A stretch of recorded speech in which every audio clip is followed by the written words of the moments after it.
அனைவருக்கும் மாலை வணக்கம். கொத்து கொத்தாக பூக்கள் பூக்கவும், பெரிய சைஸில் பூக்கள் பூக்கவும், நிறைய பூக்கள் கொடுக்கவும் நம்ம ஒரு 3 உரங்கள் நம்ம ரெடி பண்ணுறோம்.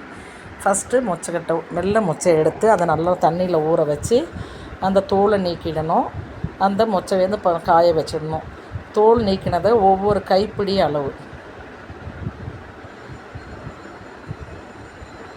இது காய வச்சு நல்லா பவுடர் ஆக்கிடணும். அதே மாதிரி நம்ம காய்கறி வேஸ்ட்டு, வெங்காயத்தூள் எல்லாம் வீட்டில் வாங்குகிற வேஸ்ட்டு எல்லாத்தையும் இதையும் காய வச்சு இதையும் நம்ம ரெடி பண்ணி வச்சிடணும்.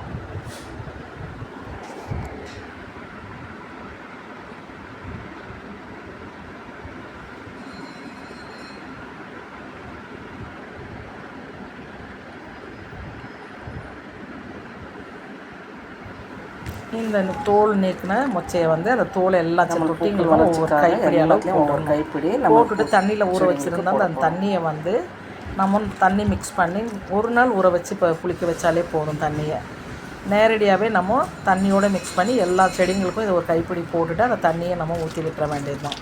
இந்த மாதிரி ஒரு மெத்தடு வந்து கருப்பு உளுந்து நம்ம கேழ்வரகு அதையும் வந்து நல்லா மிக்சியில் 4 மணி நேரம் ஊற வச்சு மிக்சியில் போட்டு அரைச்சி அந்த விழுதையும் வந்து நம்ம தண்ணியில் புளிக்க வச்சு அது ஒரு 15 நாள் கழித்து அதையும் கொடுக்கலாம். அதுக்கப்புறம் கருப்பு உளுந்து, கருப்பு கவுனி அரிசி அதையும் அந்த மாதிரி நல்லா காய வச்சு பவுட்ராக்கி நம்ம தண்ணியில் புளிக்க வச்சு கொடுக்கலாம். இந்த மாதிரிலாம் கொடுக்கும்போது நம்மளுக்கு செடியுடைய வளர்ச்சி வந்து சொல்லவே வேண்டாம், அந்த அளவு கொடுத்துட்ருக்காங்க நம்ம தோட்டத்தில்.